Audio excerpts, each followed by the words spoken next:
Good morning, beloveds. I have wolves over my head and a dragon behind my shoulder. I'm a Game of Thrones character right now. Okay. All right. So, it's actually cold in my house. And I should be wearing a jacket. But I went for a ride, and then I did my physical therapy, and I just finished icing my knee, and so now I'm cold, and I'm like, but it wasn't cold enough. Because it's going to warm right back up this weekend, we decided not to turn the heat on yet. And so I'm a little chilly. All right. It is October 30th. And our title is I Enter the Port of Attainment. I look forward to seeing what this is about. All right. I enter into my divine inheritance and know that all my inward vision perceives... Okay, you know what? Let me try this again. October 30th, I enter the port of attainment.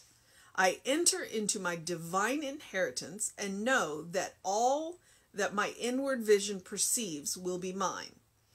Like Moses, I stand on the mountaintop of spiritual perception. Now, free from all obstruction, the vista is perfect. The vision is sublime. There are no clouds in the sky. I look out across the innumerable other mountain peaks, and in each I recognize another divine subject of the heavenly presence. The gates of my soul are lifted up, and a flood tide of intuition flows through. Confronted with discord, I will see harmony. Confronted with unhappiness, I will unmask it also by seeing through this false face to the true countenance of joy. It is written that joy comes with the morning, and I know this morning is eternal. Confronted with a sense of lack, I will unmask this false sense and reveal the divine horn of plenty. I will lift up my bowl of acceptance that it may be filled with the divine gifts. I embark upon the sea of today's experience, knowing that the heavenly pilot is at the helm. I seek the bold adventure of discovering new lands, realizing that there is a place within me where thoughts spring spontaneous from the infinite and where the idea and the thing merge into one.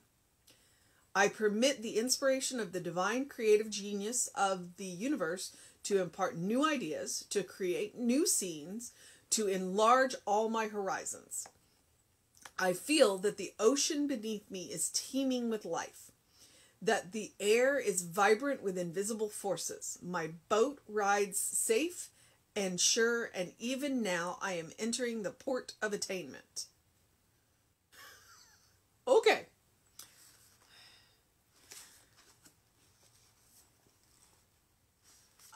I've read a lot of Ernest Holmes, and I've never seen him write quite like this. And it makes me wonder if he was inspired by a boat ride. He lived in California for a long time and visited New York. And so, like, maybe one day he just had a particularly inspiring boat ride and, went home and wrote this, or maybe he had just gotten off a boat and went and did a speaking engagement, and this came out of that. But one of the things that I will say is that, because we talked last night in Heartfelt Living, which is our foundation class, we talked about the 5 steps of treatment and how it was codified, not by Ernest, but by a committee. I mean, kind of like the Bible was codified by a committee. And one of the things we talked about is that there are 2 more steps that we can use. And Jesse put it in a great way. He said, as needed. And he called them denial and reaffirmation. And that's kind of what this reminds me of, because he says, when I see this, then I will know this. So he says, no, this is false face, and I'm going to see the true reality behind it. So that's what it reminded me of, is that those extra 2 steps that we can do in treatment as needed. So I enter into the port of attainment. I mean, this is how you do it. This is what Ernest is saying. This is how you get there. And it's a good script. It's a good script. I enter into my divine inheritance and know that all that my inward vision perceives will be mine. So, inward vision, what is it that you are envisioning in your life? And then know that you can have it by your divine inheritance. So it's like, you can't no. You don't want everything that you see in the material world. You don't. Trust me on that. But all of the things that you envision in your life, that you want to see in your life, that's your divine inheritance. So here's how to get there. Like Moses, I stand on the mountaintop of spiritual perception. So I am looking with my spiritual eyes. I am looking with my spiritual heart. I am looking with my spiritual nature. This is what, and that inward vision, this is what we want. It's not about stuff. It is about feeling. And so with that feeling, some stuff is going to come, but it's not about stuff. There are no clouds okay, so now, free from all obstruction, because I have gotten above the material noise, the material chaos, the material nonsense. I'm up in my spiritual nature. I now, free from all obstruction of the material chaos, the vista is perfect and the vision is sublime, because now we are looking at the reality with the big R, the truth behind the facts, as Jesse said last night. There are no clouds in the sky. I look out across innumerable mountain peaks, and in each I recognize another divine subject of the heavenly presence. So when we are in our spiritual nature and we look out across the mountaintops, we see each other in each other's spiritual nature. It's like, I am meeting you on a spiritual level, not the everyday. Not that I'm not thrilled to meet you every day, but sometimes, especially if I have an interesting relationship with you, the best thing that I can do for me and you is to get up on that mountaintop and look through my spiritual nature and look at you through my spiritual nature and see your spiritual nature, so that I can recognize you as a child of God without all of the nonsense in the way. Try it. You might like it. It's like, there are many paths to the top of the mountaintop. The only person who is wrong is the person running around the bottom telling you that there's only one path. So get to the top of the mountaintop in whatever way makes sense to you, so that you can find that place to look through your spiritual nature. And you don't have to stay there all the time. You don't. But it is good to check in regularly. I love mountains, so that speaks to me. The gates of my soul are lifted up, and a flood tide of intuition flows through. When you are sitting up on that mountaintop, that's where, because you have connected with and open to your spiritual nature, and your spiritual nature is going to have stuff to say. And that's a great time to listen. A flood tide of intuition. Confronted with discord, I will see harmony. So that's the denial. It's like, nope, okay, I see this, I acknowledge this fact, but I'm going to see the truth. So the fact is the discord, but I'm going to know the truth of harmony. Confronted with unhappiness, I will unmask it also by seeing through this false face to the true countenance of joy. So again, I am confronted by the fact of unhappiness, but I'm going to see through it to the reality of joy. I'm going to see through it to the spiritual being. And I'm going to hold that spiritual being that I see in front of me until that spiritual being that I see in front of me can hold it for themselves. I will unmask it. That is the gift that I can give. Do I have to do anything else other than that? I mean, outside of a kind word? Not necessarily. If you can be anything, be kind. Always be kind. It costs you nothing. It is written that joy comes with the morning. That's in quotes. I'll bet you it's a Bible quote. And I know this morning is eternal. So joy comes with the morning, and this morning is forever. It is always available to us in the Spirit. Confronted with a sense of lack, I will unmask this false sense and reveal the divine horn of plenty. Again, these are the facts. Let me know the truth. So the facts are a sense of lack, and the divine truth is the horn of plenty. There is enough. That's one of the reasons why he was asking us if there was one thing that, and everybody always says world peace. And I agree, world peace, but how do we get to world peace? Well, one of the ways that we get to world peace is resource allocation. Because frequently we have a whole bunch of resources over here, and we have somewhere over here that needs the resources. We just need a way to get those resources here. Resource allocation, that's world peace. That's my thought, and I'm going to stick to it, and that's what I'm going to pray about. I'm going to pray a lot about resource allocation. And I love how this next line, I will lift up my bowl of acceptance that it may be filled with the divine gifts. He switched from cup. He's like, cup's not big enough today. I'm going to use a bowl. Is he using a cereal bowl? Is he using a soup bowl? You know, what kind of bowl is artist using here? But it is a bowl of acceptance today.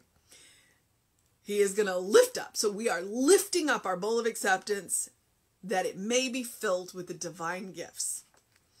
I embark upon the sea of today's experience, knowing that the heavenly pilot is at the helm. Do we trust the person? Do we trust,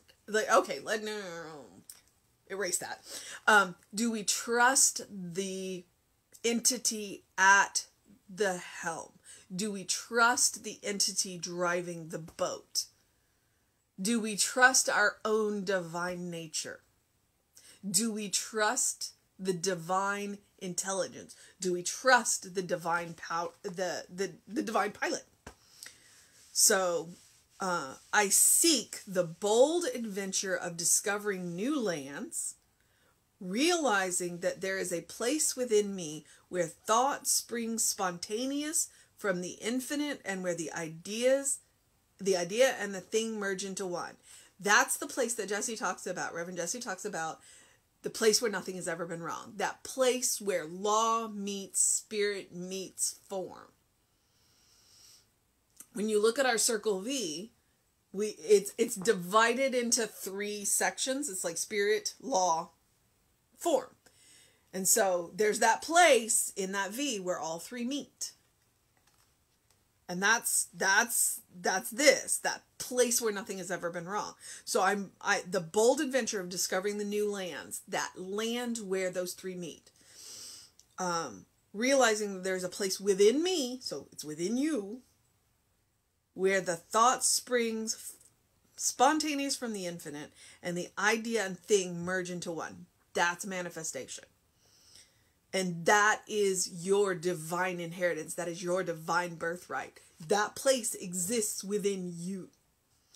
I permit the inspiration of the divine creative genius of the universe to impart new ideas, to create new scenes, to enlarge my horizons. At which point, I'm going to ask you, how big is your bowl? Are you using a tiny little bowl, or are you using a great big bowl? Because that divine creative genius is always flowing. How much of it are you willing to accept? New ideas, new scenes, enlarging our horizons. I feel that the ocean beneath me is teeming with life, that the air is vibrant with the invisible forces. Of course, Ernest feels like that. Why not? My boat rides safe and sure, and even now I am entering the port of attainment. So the potential is, because if we allow the divine pilot, then we are always entering into the port of attainment. We don't have to leave and come back. We may want to leave the spiritual mountaintop because we got to get stuff done. But we can always be entering into the port of attainment. Always. Now, our mission today, should we choose to accept it? I'm going to love this one. Our mission today, should we choose to accept it, is to lift up our bowl of acceptance that it may be filled with the divine gifts. I'm not going to make you climb a mountaintop today. I encourage you to. But lift up your bowl of acceptance, knowing that it is going to be filled with the divine gifts. It is going to be filled with peace and joy and harmony. It is going to be filled with new lands, new experiences, that divine creativity. It's going to it's going to be filled with new ideas and new scenes and new horizons, or an enlargement of the horizons that we already have. So, it is cold out there. It is cold out there, and I encourage you to put an extra layer on and go and do something that engages your mind and your body today. It's phenomenal. It was beautiful. There wasn't a cloud in the sky when we got out. So do something loving for yourself. Do something kind for yourself. Do something compassionate for yourself. And if you are in Texas, today is the last day. I believe today is the last day of early voting. I think the polls close at 7 p.m. today. So I would encourage you, if you have not gone and early voted and you want to, get on that. So engage in the democracy that we are. Because we are a spiritual democracy as well as a, physical democracy. So go and do that, because that is something loving, kind, and compassionate that you can do for everyone. So, yeah. Open the windows of your soul. Allow the breath of heaven to come in, even if it is a cool breeze today. And let it remind you that you live in heaven now because you are a beloved child of Spirit in whom Spirit is well pleased. And that you always have access to that spiritual mountaintop that allows you to touch your divine nature and to look through your spiritual nature to see what it is that you truly want and to help you bring that into the world. So, Reverend David will be on around 5 p.m. with you today, and I will be back with you at 9 a.m. tomorrow. I do intend to go and talk to the squirrels tomorrow, but I should be on time. I'm limited on how much I'm allowed to walk right now as my knee heals, so I should be on time. So I will see you at 9 a.m. tomorrow. Have a wonderful day, beloveds. Oh, and Rita decided to come in at the very end, so there's my Rita.